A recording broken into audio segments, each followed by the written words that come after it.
नाज़रीन आदाब, न्यूज़ 18 उर्दू में आपका इस्तकबाल है। मैं हूँ विसाल आजम। आप देख रहे हैं खबर खास में आज फिर एक और ख़ास खबर। जी हाँ, खबर से ज़्यादा दरअसल ये एक आइडिया है, एक व्यू है, लेकिन इसको लेकर काफ़ी कह सकते हैं कि बातचीत हो रही है, गुफ्तगू हो रही है और चर्चा हो रही है। दिल्ली से बीजेपी के रुकन पार्लियामेंट हंसराज हंस ने शनिचर को जेएनयू का नाम बदलकर वजीर आजम नरेंद्र मोदी के नाम पर रखने का मशवरा दिया। उन्होंने हंसते हुए कहा कि क्यों ना जेएनयू का नाम एमएनयू रख दिया जाए। तो जेएनयू टू एमएनयू, ये है आज का मौजू।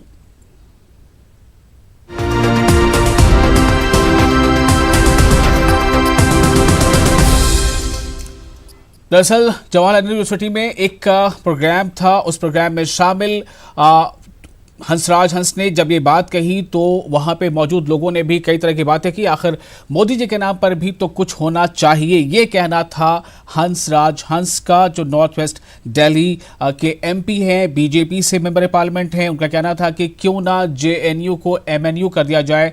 उनके मुताबिक एमएनयू यानी मोदी नरेंद्र यूनिवर्सिटी।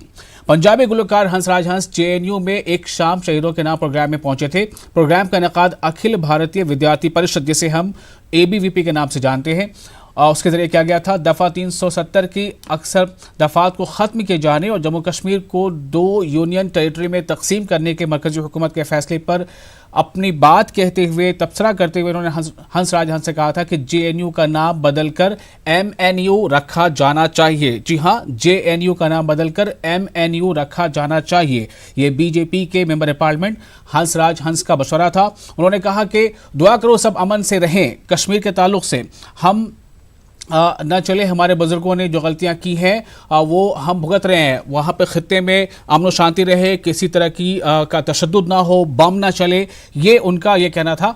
और साथ ही साथ उन्होंने ये कह डाला कि मैं कहता हूँ कि इसका नाम एमएनयू कर दो, मोदी जी के नाम पर भी कुछ आखिर होना चाहिए। हम आपको सुनाते हैं कि हंसराज हंस ने क्या कहा था, किस अंदाज में कहा था। की है हम भुगत रहे हैं, ये जेएनयू जे का क्या मतलब है? चोरी की वजह से कुछ हुआ था? तो मैं तो कहता हूं कि है तो पता नहीं अजीबोगरीब लगेगा, रेलेवेंट है या नहीं, इसका नाम रख दो है एमएनयू। मोदी जी के नाम पे भी कुछ होना चाहिए। तो अगर आप सुन पाए हो ध्यान से तो बहुत अच्छा है, अगर नहीं सुन पाए हो तो हम एक बार फिर आपको सुनाएंगे कि जेएनयू में एक प्रोग्राम में शामिल हंसराज हंस, जो दिल्ली के मेंबर पार्लियामेंट हैं, बीजेपी से हैं, उन्होंने जेएनयू के नाम को बदल दिए जाने के ताल्लुक से क्या कहा था और किस अंदाज में कहा था। फिर से सुनिए। उन्होंने गलतियां की है, हम भुगत रहे हैं, ये जेएनयू जे का क्या मतलब है? चोरी की वजह से कुछ हुआ था? तो मैं तो कहता हूं कि है तो पता नहीं अजीबोगरीब लगेगा, रेलेवेंट है या नहीं, इसका नाम रख दो है एमएनयू।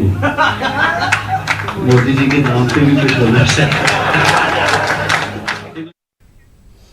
तो अगर आपने गौर से सुना हो, इन्होंने साफ तौर से कहा है कि वादी में दुआ करो कि अमन रहे, हमारे बुजुर्गों ने कुछ गलतियां की हैं जिसे हम भुगत रहे हैं। और वो जहां ये बात कह रहे थे वो कैंपस था जेएनयू जवाहरलाल नेहरू यूनिवर्सिटी का। फिर उन्होंने कुछ इशारा किया कि दरअसल जेएनयू इसी की वजह कर कुछ ऐसा है, जे जवाहर वो कुछ कहना चाह रहे थे। और उस पर उन्होंने कहा कि मैं तो कहता हूं कि जेएनयू का नाम बदलकर एमएनयू कह दो। लेकिन मैंने बार बार आपसे कहा है कि आप उसे सुनिए और ध्यान से सुनिए कि उन्होंने क्या कहा और किस अंदाज से कहा। बहरहाल मैं फिर बाद में आपको सुनाऊंगा। फिलहाल आप बताते हैं आपको कि हमारे साथ सुनी चोपड़ा जुड़ चुके हैं, जो बाएं बाजू से ताल्लुक है उनका। हम उनसे इस बारे में बातचीत करेंगे। और आमिर साबरी भी जुड़ चुके हैं, सीनियर जर्नलिस्ट। सबसे पहले चोपड़ा जी, मैं आपके पास आ रहा हूं। सुनी चोपड़ा है हमारे साथ। आपने रिपोर्ट्स तो पढ़ी होंगी, चूंकि लगभग हर जगह इस खबर को जगह मिली है। मैं जानना चाहता हूं कि हंसराज हंस ने जो कुछ कहा, क्या वो बहुत संजीदगी के साथ ये कह रहे थे या बस कहते कहते कह दिया? इसका कुछ माने मतलब भी निकल पा रहा है क्या?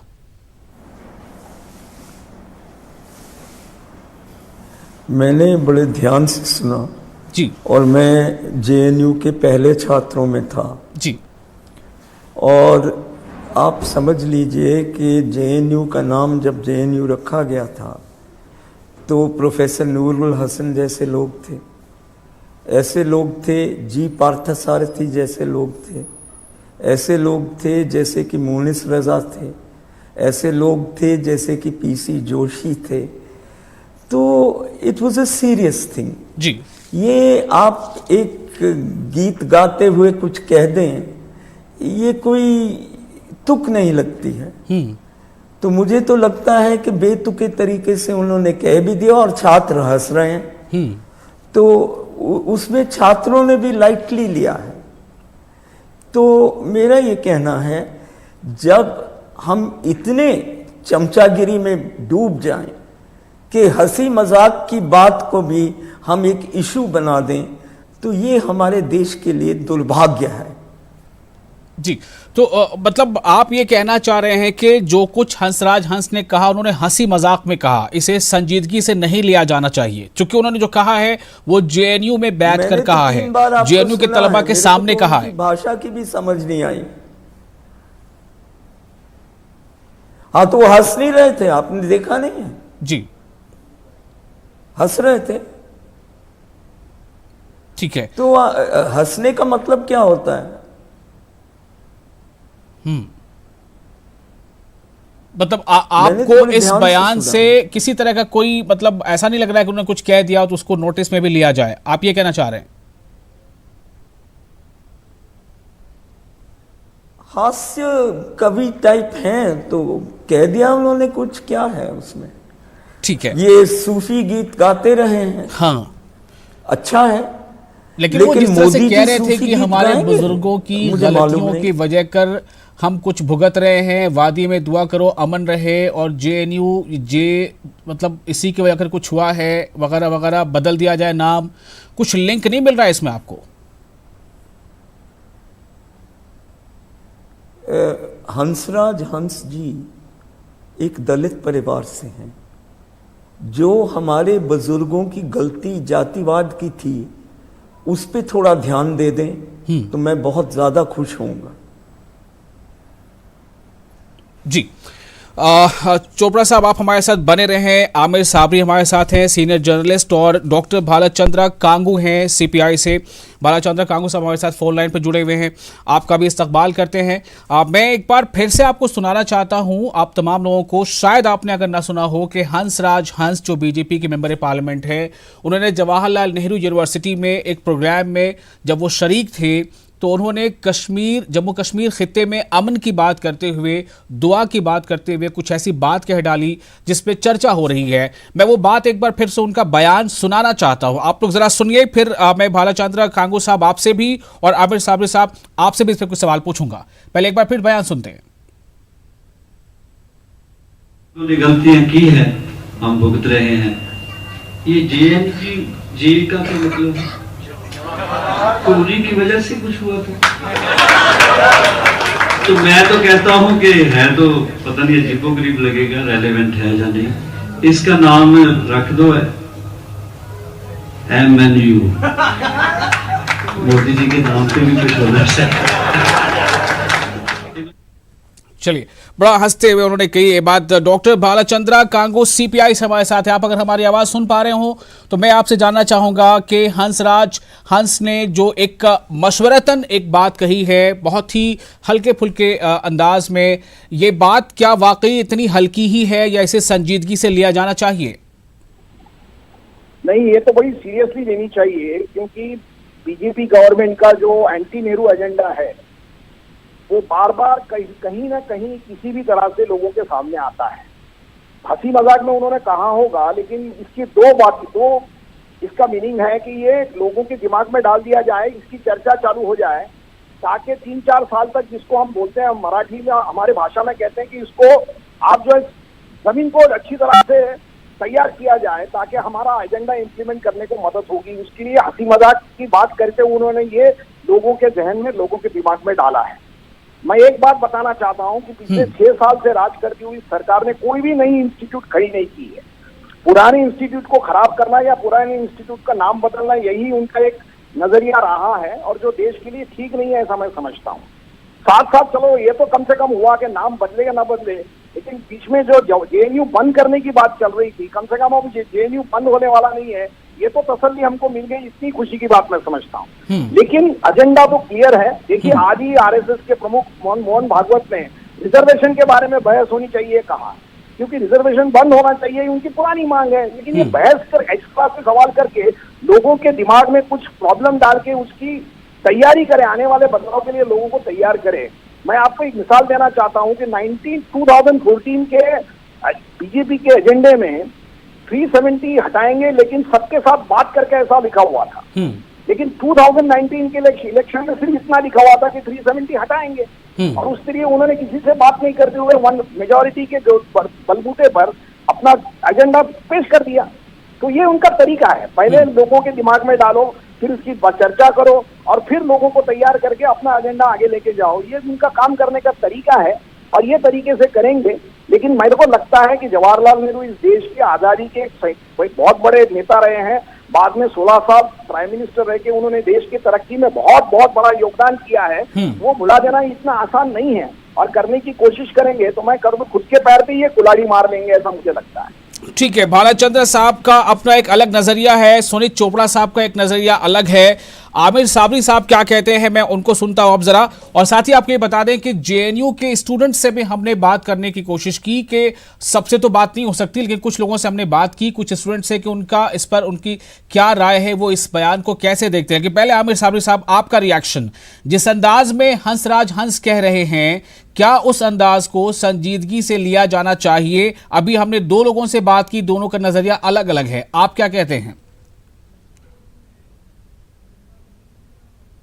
विशाल साहब, बात दरअसल ये नहीं है। दरअसल ये है कि जैसा कि हंसराज जी सूरज शक्ल से दिखते हैं, और अभी सुनीत चोपड़ा जी ने जैसा बताया कि वो दलित हैं, और दलित होने बाद जो उनकी सूरज शक्ल है, तो मैं नहीं समझता हूँ कि इनके बुजुर्गों से गलती हुई है। ये गलतियाँ किसी और की है जो हंसराज जी की शक्ल में हम देख रहे हैं। और जहाँ तक सवाल नाम बदलने का है, विशाल साहब एक बात आप फिर समझ लीजिए जी, कि जिनमें अपने बच्चे पैदा करने की क्षमता नहीं होती है, वही दूसरे के बच्चों को गोद लिया करते हैं या छीन लिया करते हैं। मसला सिर्फ इतना सा है, और इसको समझने के लिए हमारा देश बहुत अच्छी तरह समझ रहा है। अभी इन्होंने देखिए बहुत बड़ी मतलब ऊंची ऊंची बात आप कह रहे हैं, कुछ समझ में नहीं आ पा रहा है मुझे, क्या आप कहना चाह रहे हैं दरअसल?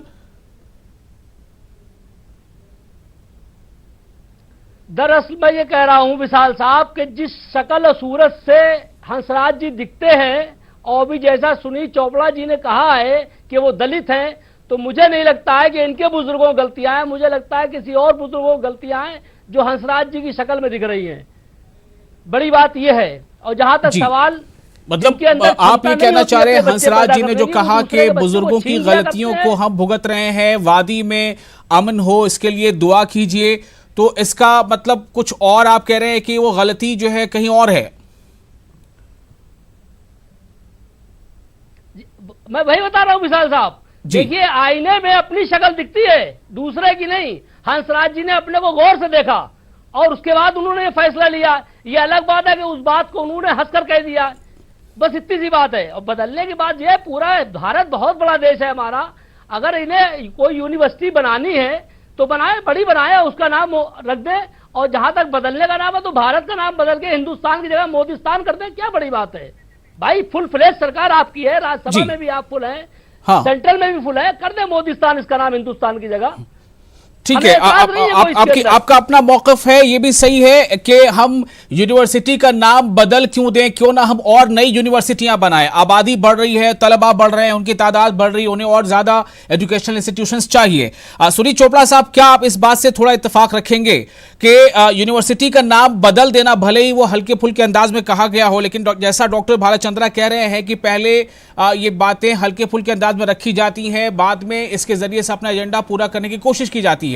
सवाल उसका उतना ज्यादा नहीं, मेरा सिर्फ ये सवाल है कि जेएनयू या किसी भी तालीमी इदारे का नाम बदलने की बजाय हम क्या कुछ नए तालीमी इदारे मोदी जी के नाम से नहीं शुरू कर सकते?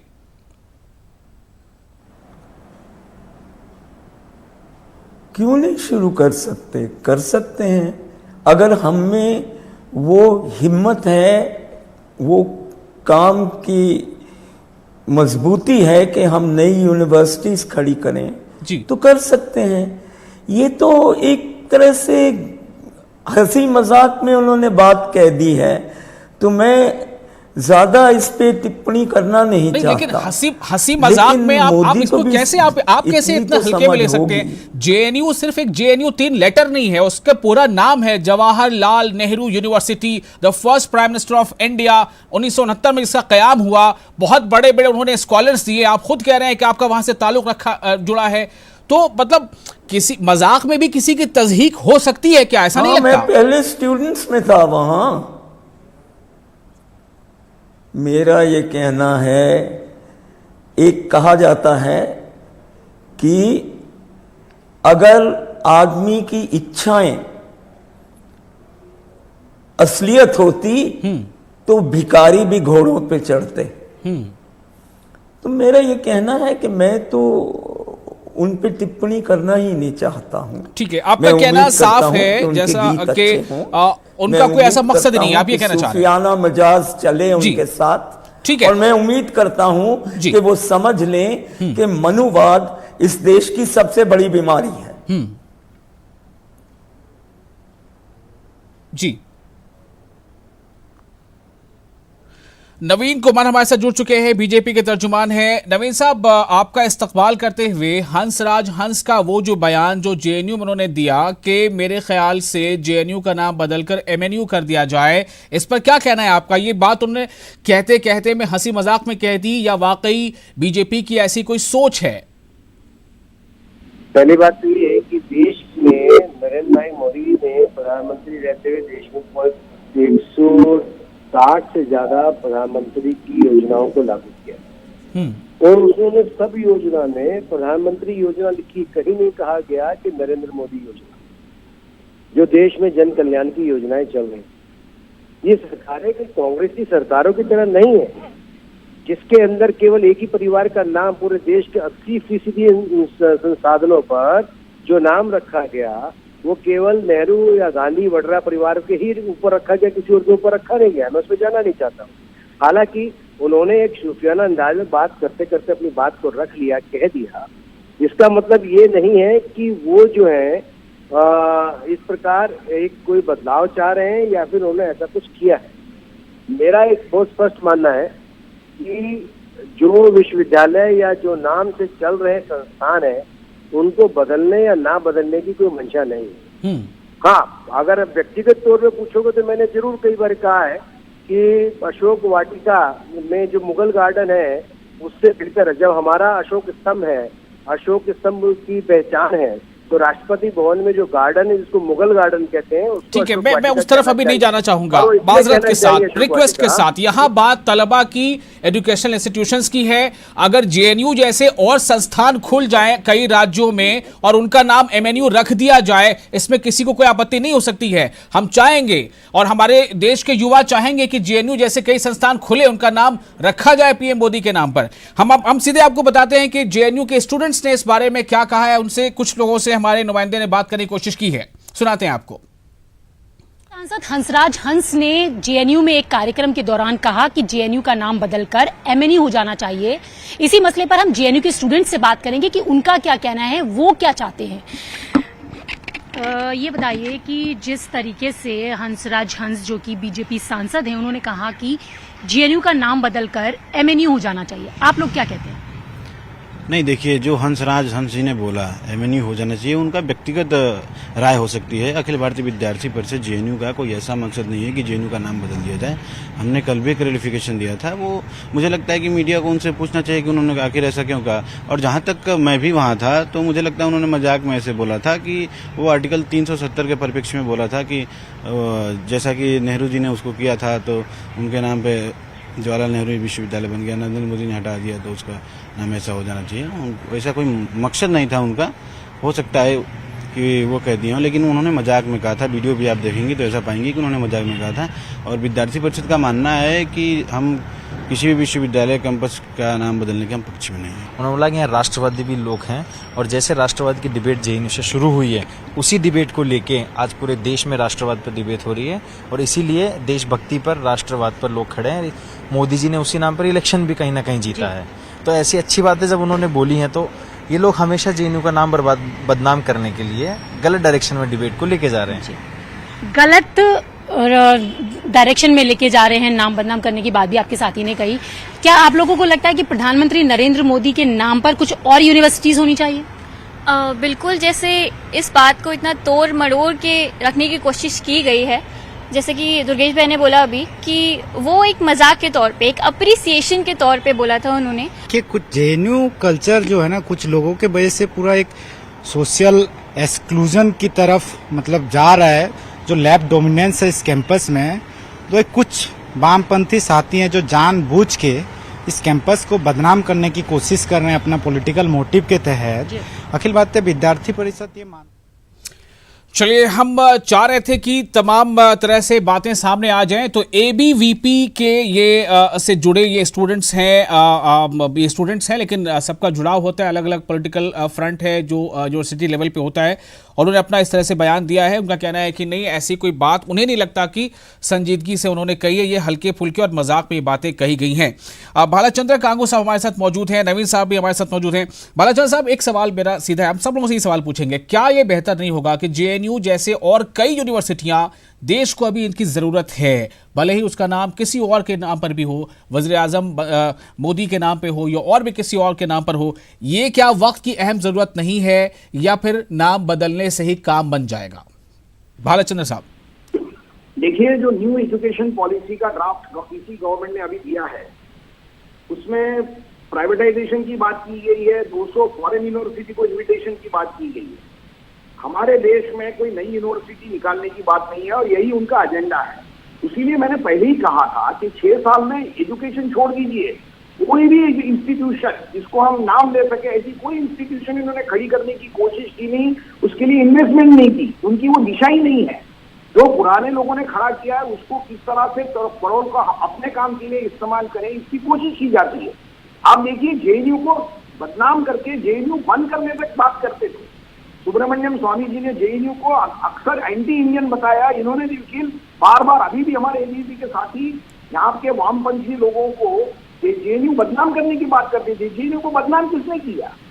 जेएनयू में तो ऐसे स्कॉलर्स तैयार हुए, इंडिया का पूरा फॉरेन डिपार्टमेंट, अपने पुराने फाइनेंस मिनिस्टर, नए फाइनेंस मिनिस्टर, ये सब जेएनयू ने दिए हुए हैं। तो जेएनयू एक ताकत रखता है, एक सोच रखता है और स्कॉलर्स तैयार करता है। लेकिन आज जेएनयू की स्कॉलरशिप कम कर दी गई है, उनके पीएचडी के ऊपर रेस्ट्रिक्शंस डाले गए हैं। जेएनयू के कई प्रोफेसर ऐसे हैं कि जिनको आप स्टूडेंट्स नहीं मिल रहे हैं। तो धीरे धीरे जेएनयू बंद होगा क्या, ऐसा डर लग रहा था। उसके लिए मैंने वो बड़ा सरकास्टिकली कहा कि चलो नाम बदल दिया तो कम से कम जेएनयू बंद नहीं होगा, ये तो जरूर होगा। सवाल नाम में नहीं है। शेक्सपियर ने हमको कहा था, what is there in a name.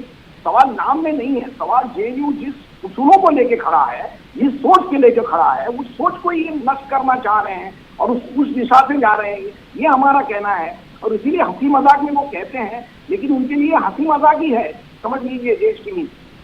जी, नवीन कुमार साहब, आपका रिएक्शन। जरूरत है कि ऐसी यूनिवर्सिटियां जो बहुत ज्यादा अच्छी तालीम और मयारी तालीम दे सके, वो और ज्यादा से ज्यादा खुलें। क्या इस तरफ कदम बढ़ाने के लिए यहां से एक बहस शुरू हो सकती है? क्या यहां से एक कोशिश शुरू हो सकती है? नाम चाहे आप जिसका भी रखें। मैं बड़ी महत्वपूर्ण बात कहना चाहता हूँ। जो भी मेरे साथी कहते हैं भ्रम फैलाने का काम करते हैं। वो कह रहे हैं लगातार कि हम जेएनयू को बंद करने वाले हैं, हम जेएनयू को बंद करना चाहते हैं। देश की वित्त मंत्री निर्मला सीतारमण जेएनयू से ही पड़ी हुई है। वो देश की पहली वित्त मंत्री है, देश की पहली रक्षा मंत्री बनी है, महिला रक्षा मंत्री, पहली महिला वित्त मंत्री जो कि जेएनयू से पड़ी हुई है। लेकिन अगर जेएनयू में देश विरोधी गतिविधियां होंगी तो उसका भी विरोध किया जाएगा। हम उसका विरोध करते हैं जब जेएनयू में देश विरोधी गतिविधियां होती हैं। लेकिन देश के अंदर अधिक विश्वविद्यालय बने, उसके लिए सरकार ने काम किया है। 1,00,000 करोड़ से ज्यादा का बजट एजुकेशन का केंद्र सरकार ने रखा है। इस बजट के आधार के अंदर हम जो स्कॉलरशिप दे रहे लोगों को पढ़ाने का काम कर रहे हैं, तो उसके अंदर ये बड़ा स्पष्ट किया है कि देश के हर, जिस प्रकार से हम मेडिकल कॉलेज, हर 3 लोकसभा के अंदर एक मेडिकल कॉलेज खोल रहे हैं, ये मोदी सरकार की नीति है, किसी और की नहीं है, वो एजुकेशन से ही रिलेटेड है। ये वाम दल के लोग, ये कांग्रेस के लोग किसानी के लिए खम्बा नोचे की तरह है। इनके पास कुछ बचा नहीं है कहने के लिए। देश में इन्होंने कभी कोई काम, राजनीति में बड़े काम में, जिसके कारण आज ये परिस्थिति है कि लोग पढ़ भी रहे हैं और उसके बाद बेकार भी हो रहे हैं और लोगों को अच्छे कॉलेज नहीं मिल रहे। उन सब पर मोदी सरकार काम कर रही है। तो छोटी छोटी बात अगर कोई कहीं कोई कह दे तो उसको बात का पतंगर बनाना इनको लगता है कि इसी से इनकी राजनीति चल सकती है। बिल्कुल, बात का पतंगर ना बना जाए बल्कि बात से बात शुरू हो और जेएनयू जैसे कई और यूनिवर्सिटियां आने वाले कुछ सालों में हमें देखने को मिले, ऐसी हम उम्मीद करते हैं। फिर से एक बार आबिर साबरी साहब, सवाल सिर्फ इतना है कि उन्होंने हंसी मजाक में कह दिया या वाकई इस पे कुछ अपना एक पॉलिटिकल बेनिफिट लेने की कोशिश है? एक ये सवाल, इस पर हम लोग काफी बहस कर चुके हैं। अब दूसरा मौजूद यह है, क्या जेएनयू जैसे संस्थान, यानी वो जो लेवल है जो वहां पे पढ़ाई का, जो वहां स्कॉलर्स बड़े बड़े दिए हैं, क्या ऐसे या उससे बेहतर संस्थानों की जरूरत आज नहीं है कि मुल्क में ऐसे कम से कम 10, 20, 50 और यूनिवर्सिटियां खुलें? कार में कर लो। आबिर साबरी साहब, बात ये है जी, जैसा अभी हमारे जी विशाल साहब, आवाज आ रही है हमारी? जी बोलिए। देखिए, अभी नवीन जी कह रहे थे कि वो सूफी है, सूफियत। अब बताइए, ये सूफियत को इतना बदनाम कर रहे हैं। सूफी का मतलब ये होता है कि वो अमन शांति की बात करे, ना कि कोई विवादित बात करे। दूसरी बात, जैसे ये कह रहे थे कि कांग्रेस के टाइम से नेहरू और वाड्रा परिवार, अरे भाई नेहरू जी ने, कांग्रेस ने पूरे देश का नाम नेहरू जी पे रख दिया, लेकिन अब आप पिछले 5 साल आपको मिले, छोड़ दीजिए नेहरू जी, 5 साल और आगे। अरे सुन लीजिए, आप लोगों को बोलने का बड़ा हैजा है, दूसरे की बात सुना करिए। हाँ, तो कम से कम सही बोला करिए ना। नेहरू जी को आप तुलना करें सूफी से। नेहरू जी ने कश्मीर की समस्या को पैदा कर दिया, आतंकवाद को पैदा करने वाले पंडित जवाहरलाल नेहरू से बड़ी बड़ी यूनिवर्सिटियां खोल सकते हैं। आपकी अरे तो खोलिए ना, तो पंडित जवाहरलाल नेहरू हमने कब कहा है? लेकिन आपने जवाहरलाल नेहरू ने किया क्या है? आप नवीन जी देखिए, ये आप इतने सोबर ढंग से हर वक्त पेश आते रहे। नवीन जी बोलने दीजिए जरा उनको। आप बोल रहे थे किसी ने आपको टोका नहीं, उन्हें बोलने दीजिए, फिर आप जवाब दीजिएगा। Please let him speak. Naveen ji let him speak, उन्हें बोलने दीजिए। फिर आप समझ लीजिए, नवीन जी उन्हें बोलने दीजिए। बच्चा पैदा करने की क्षमता नहीं होती है, वो दूसरे बच्चे को छीनते हैं। छीनना छोड़िए, अपना बच्चा पैदा करिए, लोगों को भ्रमित मत करिए। आप यूनिवर्सिटियां बनाइए, देश को जरूरत है यूनिवर्सिटियों की। जवाहरलाल नेहरू यूनिवर्सिटी जैसी आप 20 यूनिवर्सिटियां खोल सकते हैं। आप फुल फ्लेज सरकार में है, वही कर रहे हैं, में भी आपकी बहुमत है, वही कर रहे हैं, में भी आपकी बहुमत है। आपको किसने रोका है? आगे भी रहेगी। ना नेहरू जी आ रहे हैं, ना इंदिरा गांधी आ रही है, ना सोनिया गांधी आ रही है, कोई आपको रोकने नहीं आ रहा है। आप खोलिए, देश की जनता ने दिया है मैंडेट। हमें अब वक्त की कमी है। सुनील चोपड़ा साहब के पास हम चलेंगे आखिरी फाइनल कमेंट के लिए। फाइनल कमेंट सुनील चोपड़ा साहब, बहस जो है सिर्फ सकारात्मक दिशा में बढ़नी चाहिए। एक तो आप सब लोगों ने कहा कि उन्होंने हंसी मजाक में कह दिया, लेकिन यहां से क्या एक ये मौजू अच्छा नहीं है कि हम जेएनयू जैसे उस लेवल के कई और यूनिवर्सिटियां आने वाले कुछ सालों में हम देखें, देश हमारा देख सके और वहां के तलबा उससे फायदा उठा सके? सुनील चोपड़ा साहब, मेरा ये कहना है कि आप एक और यूनिवर्सिटी बना सकें या नहीं बना सकें, या आपके दल की और आपकी समझ की बात है जी, उसमें हम कोई दखलंदाजी नहीं करेंगे जी। लेकिन वही लोग बच्चे गोद लेते हैं जिनके अपने कोई नहीं होते हैं। तो मेरा ये कहना है कि इतने निराश क्यों हैं ये कि इनको जेएनयू को भी गोद लेना पड़ेगा। जेएनयू बहुत साल से विश्व स्तर की यूनिवर्सिटी रही है। तो मेरा ये कहना है कि मुझे तो हंसी आती है ये बातें सुन के जी। मैं जेएनयू के पहले स्टूडेंट्स में भी था और एसएफआई के फाउंडर्स में भी था। तो मुझे मालूम है कि इस यूनिवर्सिटी को हमने कैसे बनाया है, जी हाँ, कैसे हमारे छात्रों ने दिन रात पढ़ के और लड़ के जी इस यूनिवर्सिटी में जान डाली थी जी। और हमारे जो प्रोफेसर्स थे जी, वो भी बड़े डेडिकेटेड लोग थे जी। अब उसको आपने बिल्कुल शॉर्ट में बहुत अच्छी बात कह दी कि मतलब गोद लेने से बेहतर है कि कुछ नई रचना हो जाए। बहुत बहुत शुक्रिया आप तमाम लोगों का इस खास मौजू पर बातचीत करने के लिए। वक्त की कमी है, मैं माजरत चाहूंगा। बहुत शुक्रिया आप तमाम लोगों का और नाज़रीन आपका भी इस खास मौजू में हमारे साथ देने के लिए। मुझे दीजिए इजाजत, आदाब।